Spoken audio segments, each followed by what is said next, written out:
என்னோட புக்ல எழுதுற மாதிரி ஒரு ட்ரீம் மாதிரி தான் இருக்கு. எங்க மார்னிங் நம்ம எழுந்திரிச்சிட்டோம்னா இதெல்லாம் அப்படியே கனவா அப்படியே கலைஞ்சு போயிருமோன்னு ஒரு பயம் இருக்கு எனக்கு. அந்த மனுஷன் இல்லை அப்படின்னா நிச்சயமா இதெல்லாம் நான் கனவுல தான். என்னோட புக்கு எப்படி ஒரு கனவுல ஆரம்பிச்சிச்சோ அதே மாதிரி என்னோட மொத்த கதையும் ஒரு கனவுலயே முடிச்சு போயிருக்கும். Every dream that's come true is proof that magic is still exist. So இன்னைக்கு என்னோட மேஜிக் டேவா தான் நான் கருதுறேன். மல்லிகை மணக்க புள்ளினம் பண்பாட வங்க கடலலை வணங்கி முத்தமிழ்மே தமிழனையே உனக்கே என் முதல் வணக்கம். இது நான் 3rd ஸ்டாண்டர்ட் ஸ்பீச் பேசும்போது எங்க அம்மா எனக்கு எழுதி கொடுத்த முதல் வரி. என்னால இப்போ வரைக்கும் எந்த மேடையில ஏறினாலும் இது என்னால மறக்கவே முடியாது.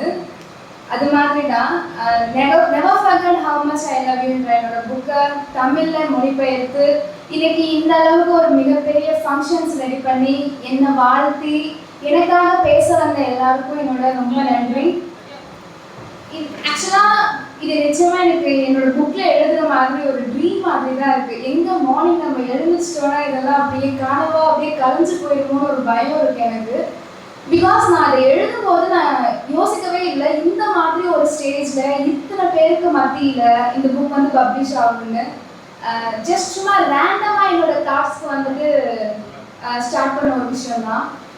ஒரு ஃபைன் டே, ஒரு சாதாரண நாள்ல மாமா கண்ணு இந்த நோட் பட்டுச்சு. அவங்க பார்த்து என்ன அதுக்கு கிறுக்கி கிறுக்கி வச்சிருக்க அப்படின்னோடனே, இல்லை மாமா சும்மா நான் ஜென்ரலா ஸ்டோரி மாதிரி எழுதிட்டு இருக்கேன் அப்படின்னு சொன்னேன். எங்க அந்த ஸ்டோரியை சொல்லு பார்ப்போம் அப்படின்னு சொன்னாங்க. ஆக்சுவலாக அந்த ஸ்டோரி அப்போ தான் ஒரு 25% எழுதியிருந்தேன். கேட்டுட்டு சரி சரி ஓகே அப்படின்னு சொல்லிட்டு போயிட்டாங்க. அடுத்த நாள் எனக்கு ஃபோன் பண்ணி சொன்னாங்க, இந்த மாதிரி இந்த ஸ்டோரி உன்னால முடிக்க முடியுமா அப்படின்னு. முடிக்க முடியுமே அப்படின்னு. சரி அப்போ அந்த ஸ்டோரியை முடி, நான் உனக்கு இந்த புக்கை வந்துட்டு பப்ளிஷ் பண்ணி கொடுத்துட்றேன்னாங்க. லிட்ரலி எனக்கு எதுவும் நேற்று சொன்ன மாதிரி இருக்கு. ஆனால் கிட்டத்தட்ட மோர் தென் 3 இயர்ஸ்க்கு மேலே ஆயிடுச்சு இந்த புக்கு வந்துட்டு வெளியில் வர்றதுக்கு. ஆனால் இதோட ஃபுல் எஃபோர்ட்டும் நான் வந்துட்டு ஒரு கிரெடிட்ஸ் கூட எடுத்துக்க மாட்டேன். நான் தான் பண்ணேன், நான் தான் எழுதுனேன்னு எடுத்துக்கவே மாட்டேன். ஏன்னா இது எல்லாமே மாமாவோட உழைப்பு மட்டும்தான். இன்னைக்கு நான் இந்த ஸ்டேஜ்ல நிற்கிறேன், இத்தனை பேருக்கு முன்னாடி என்னை தெரியப்படுத்திருக்காங்க, இத்தனை பேர் ஜோ நீங்க நல்லா எழுதிருக்கீங்க, நல்லா இருக்கு அப்படின்னு சொல்றாங்கிறத நான் காதால கேட்கறதுக்கு ஒரு பாக்கியம் பண்ணிருக்கேன் அப்படின்னா நிச்சயமே மாமாவோட எஃபோர்ட் மட்டும்தான். அவங்க என்னன்னா யாருமே தெரிஞ்சிருக்க மாட்டேன். இந்த மாதிரி நிறைய பேர் எழுதிருக்கலாம், அந்த மாதிரி 10ஓட 11 இதுவும் போயிருக்கும். எனக்கு என் புக்கை பற்றி பேசுறதை விட எனக்காக என் மாமா பண்ண எஃபர்ட்ஸை பற்றி பேச மட்டும்தான் எப்படா ஸ்டேஜ் கிடைக்கும் நம்ம பேசலாம் அப்படின்னு தோணிட்டே இருந்துச்சு. எல்லாரும் சொன்ன மாதிரி தான் ரொம்ப நல்லவங்க. ஆனால் எனக்காக அவங்க செஞ்ச இந்த விஷயத்த நான் ஒரு நாள் மறந்தேன் அப்படின்னா அதை என்னால் எப்படி அந்த வார்த்தையில சொல்றதுன்னு எனக்கு தெரியல. அந்த மனுஷன் இல்லை அப்படின்னா நிச்சயமா இதெல்லாம் நான் கனவுல தான். என்னோட புக்கை எப்படி ஒரு கனவுல ஆரம்பிச்சிச்சோ அதே மாதிரி என்னோட மொத்த கதையும் ஒரு கனவுலேயே முடிஞ்சு போயிருக்கும். இன்னைக்கு அதை நனவாக்கி கொடுத்துருக்காங்க அப்படின்னா என்னோட மாமா மட்டும்தான். ரொம்ப ரொம்ப தேங்க்ஸ். எவ்வளோ தேங்க்ஸ் சொன்னாலும் பத்தாது, பட் ஆனாலும் நான் சொல்லிட்டே இருப்பேன். ரொம்ப ரொம்ப தேங்க்ஸ் மாமா. ஏன்னா அவங்களால தான் ஜோசப் நிலமான்றது யாருக்குமே தெரியாது. அண்ட் ஜஸ்ட் 0 எனக்கு முன்னாடி ஒரு நம்பரை ஆட் பண்ணி எனக்குன்னு ஒரு வேல்யூ கொடுத்துருக்காங்கன்னா மாமா மட்டும்தான். ரொம்ப ரொம்ப ரொம்ப தேங்க்ஸ் மாமா.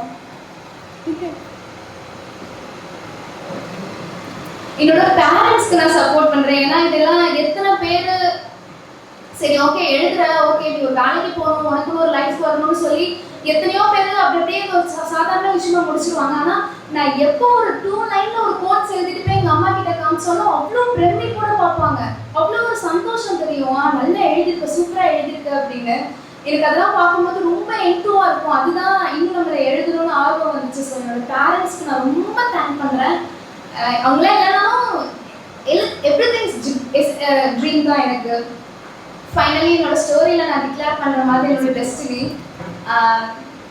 நான் என்னெல்லாம் ஸ்டோரியில் எழுதணும் அதெல்லாம் என் ரியல் லைஃப்பில் நான் இம்பேக்ட் பண்ண விஷயம், என்ன இம்பேக்ட் பண்ண விஷயம், நான் ஆசைப்பட்ட ஒரு விஷயம், என்னோட டிசைர்ஸ் தான். So thanks. எனக்காக பேச வந்து எனக்காக அவங்களோட டைமை ஸ்பெண்ட் பண்ண எல்லா இலக்கியவாதிகளுக்கும் எல்லா பெரிய மனுஷங்களுக்கும் என்னோட ரொம்ப நெஞ்ச நேர்ந்த நன்றியை தெரிவிச்சுக்கிறேன். ஃபைனலி நான் ஒரே ஒரு வேர்ட் மட்டும் சொல்லி தேங்க் பண்ண ஆசைப்படுறேன். Like every dream that's come true is proof that magic is still exist. So இன்னைக்கு என்னோட மேஜிக் டேவாக தான் நான் கருதுறேன். And really thank everyone and almighty God. எல்லாமே கடவுளால் நடந்தது தான். எல்லா விதமான இடத்துலையும் எனக்கு சப்போர்ட் பண்ண என்னோட ஃபேமிலி, ஹஸ்பண்ட், ஃப்ரெண்ட்ஸ், என்னோட சிஸ்டர்ஸ் எல்லாத்தையும் தாண்டி என்னோட மாமாவுக்கு தேங்க் பண்ணிக்கிறேன். தேங்க்ஸ்.